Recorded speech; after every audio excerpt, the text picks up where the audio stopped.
Islamic सफ़रनामा के प्यारे नाज़रीन, अस्सलाम वालेकुम रहमतुल्लाहि व बरकातुहू। हम खुशामदीद कहते हैं आपको एक और दिलचस्प और इल्म बसीरत से भरपूर वीडियो में, जहां आज हम बात करेंगे हज़रत ईसा अलैहिस्सलाम के मौजज़ात के बारे में।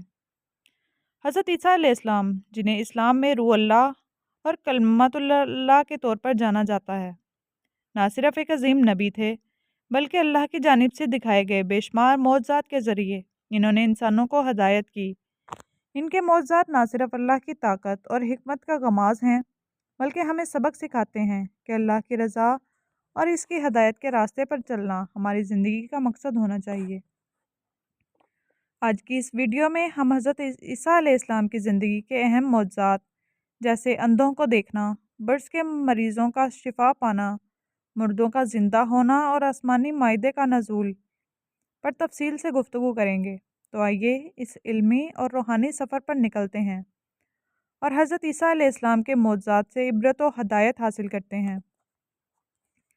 हज़रत ईसा अलैहिस्सलाम को इस्लाम में ना सिर्फ एक अजीम नबी और रसूल समझा जाता है, बल्कि इनके मौजज़ात और पैगाम को भी मरकज़ी हैसियत दी गई है। कुरान में हज़रत ईसा अलैहिस्सलाम को कलमतुल्लाह यानी अल्लाह का कलमा और रूह अल्लाह अल्लाह की रूह कहा गया है, जो इनकी बेनज़ीर और खुदा की तरफ से मुंतखब होने वाली इलामत है। हज़रत ईसा अलैहिस्सलाम का मौजज़ा इनकी पैदाइश में था, जो अल्लाह की कुदरत का एक वाज़ेह निशान था।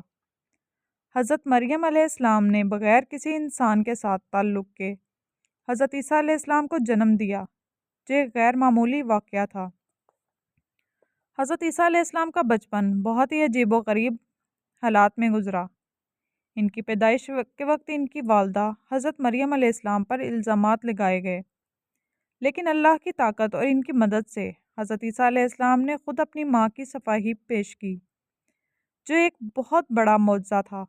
हज़रत मरियम अलैहिस्सलाम की बेनज़ीर शख्सियत और इनका रूहानी मुकाम इस्लाम में बहुत अहम है। इनकी इबादत और तक़द्दुस को कुरान में तस्लीम किया गया है और इनका किरदार हज़रत ईसा अलैहिस्सलाम की पैदाइश के मौजज़ा को साबित करने वाला था।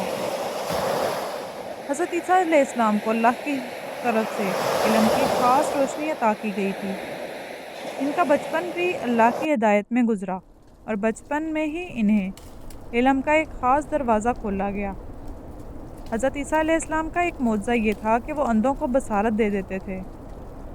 इस मौजज़े को अल्लाह की कुदरत का इजहार समझा गया, क्योंकि अंधे लोग जो दुनिया की हकीकत नहीं देख पाते थे, वो हज़रत ईसा अलैहिस्सलाम के ज़रिए बसारत हासिल करते थे।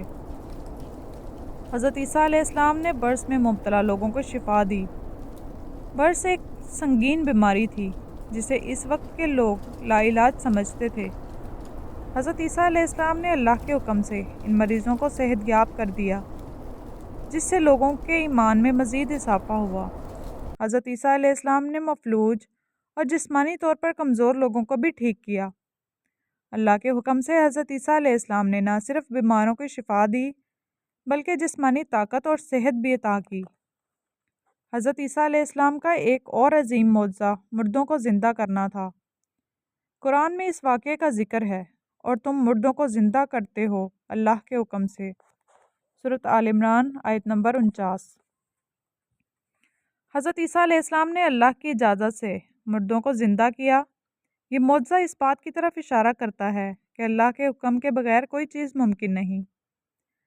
हज़रत ईसा अलैहिस्सलाम का एक और अजीम मौजज़ा था कि वो मट्टी से परिंदा बनाते और फिर अल्लाह की इजाज़त से इसमें रूह फूंकते, जिससे वो परिंदा ज़िंदा हो जाता और उड़ने लगता। ये मौजज़ा इस बात का निशान था कि हज़रत ईसा अलैहिस्सलाम अल्लाह के हुक्म से हर चीज़ पर काबू रखते थे।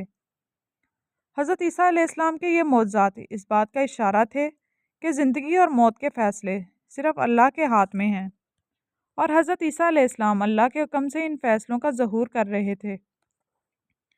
हज़रत ईसा अलैहिस्सलाम के शागिर्दों ने अल्लाह से आसमान से खाने की दरख्वास्त की। हज़रत ईसा अलैहिस्सलाम ने अल्लाह से दरख्वास्त की कि और अल्लाह ने आसमान से खाना नाजिल किया। ये वाक़या अल्लाह की कुदरत और इसकी मदद को ज़ाहिर करता है। और जब तुमने कहा, ए ईसा इब्ने मरियम, क्या तुम्हारा रब हमें आसमान से माइदा भेजेगा? सूरत माइदा आयत नंबर 112। یہ معجزہ اس بات کا آئینہ تھا کہ اللہ کی مرضی سے ہر ضرورت پوری کی جا سکتی ہے، اور اس سے لوگوں کا ایمان مزید پختہ ہوا۔ حضرت عیسیٰ علیہ السلام نے ہمیں ہمیشہ توحید کی دعوت دی۔ انہوں نے اپنی قوم کو اللہ کے سوا کسی اور کو معبود نہ بنانے کی ہدایت کی۔ حضرت عیسیٰ علیہ السلام نے لوگوں سے کہا کہ وہ اللہ کی عبادت کریں اور اسی کے راستے پر چلیں۔ حضرت عیسیٰ علیہ السلام نے لوگوں کو گناہ سے بچنے اور توبہ کرنے کی اہمیت پر زور دیا۔ ان کا پیغام یہ تھا کہ اللہ کے سامنے گناہوں کی معافی طلب کرنی چاہیے اور اللہ کی رضا کی کوشش کرنی چاہیے۔ حضرت عیسیٰ علیہ السلام کے بارے میں یہ بتایا گیا کہ ان کو صلیب پر چڑھایا گیا تھا، لیکن قرآن مجید میں یہ کہا گیا ہے کہ حضرت عیسیٰ علیہ السلام کو صلیب پر نہیں چڑھایا گیا، بلکہ اللہ نے انہیں اپنی طرف اٹھا لیا، اور انہوں نے کہا، ہم نے عیسیٰ ابن مریم کو قتل کر دیا، حالانکہ انہوں نے نہ عیسیٰ کو قتل کیا نہ صلیب پر چڑھایا، بلکہ ان کے شبیہ کو کسی اور پر ڈال دیا۔ سورۃ نساء آیت نمبر 157۔ یہ واقعہ اس بات کا غماز ہے کہ اللہ نے حضرت عیسیٰ علیہ السلام کی حفاظت کی اور ان کو بچا لیا۔ حضرت عیسیٰ علیہ السلام کو اللہ نے اپنی طرف اٹھا لیا اور وہ آسمان پر موجود ہیں۔ ان کی واپسی کا وعدہ ہے، جب وہ قیامت سے پہلے دجال کا مقابلہ کریں گے اور لوگوں کو سیدھی راہ دکھائیں گے۔ حضرت عیسیٰ علیہ السلام کے معجزات نے لوگوں کو ایمان میں اضافہ کیا اور ان کے دلوں میں اللہ کی قدرت کا شعور بڑھایا۔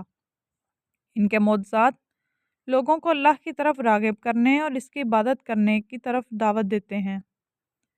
حضرت عیسیٰ علیہ السلام کے معجزات نہ صرف اس بات کی نشاندہی کرتے ہیں کہ اللہ کی قدرت کے بغیر کچھ بھی ممکن نہیں، بلکہ یہ بھی سکھاتے ہیں کہ اللہ کے راستے پر چلنا اور اس کے حکم کو ماننا ہی انسان کی کامیابی کا راستہ ہے۔ حضرت عیسیٰ علیہ السلام کی زندگی اور ان کے معجزات ہمیشہ مسلمانوں کے لیے ایک سبق رہے گا، اور ان کے پیغام کو اپنانا انسانیت کے لیے بہت بڑی برکت ہے۔ اسلامک سفرنامہ کے عزیز ناظرین، ہمیں امید ہے کہ آج کی ویڈیو آپ کو حضرت عیسیٰ علیہ السلام کے معجزات اور ان کی زندگی کے بارے میں گہرے علم اور بصیرت فراہم کرنے میں کامیاب رہی ہوگی۔ حضرت عیسیٰ علیہ السلام کی زندگی کا پیغام نہ صرف ہمیں اللہ کی قدرت کا شعور دیتا ہے، بلکہ یہ بھی سکھاتا ہے کہ انسان کو ہمیشہ اللہ کی رضا کے لیے کام کرنا چاہیے اور اس کی ہدایت کی پیروی کرنی چاہیے۔ ان معجزات کے ذریعے اللہ نے اپنے نبی حضرت عیسیٰ علیہ السلام کو لوگوں کی ہدایت کے لیے منتخب کیا۔ ان کے ذریعے انسانوں کو اللہ کے قریب لانے کا عمل جاری رکھا۔ ان معجزات کی حقیقت کو سمجھنا اور ان سے سبق حاصل کرنا ہماری زندگی کے لیے انتہائی اہم ہے۔ اگر آپ کو ہماری اس ویڈیو پسند آئی تو براہ کرم اسے اپنے دوستوں کے ساتھ شیئر کریں اور ہمارے چینل اسلامک سفرنامہ کو سبسکرائب کریں تاکہ آپ کو مزید اسلامی تاریخ اور ہدایت کے موضوع پر ویڈیوز مل سکیں۔ اللہ ہمیں اپنی ہدایت سے نوازے، آمین۔ اللہ حافظ۔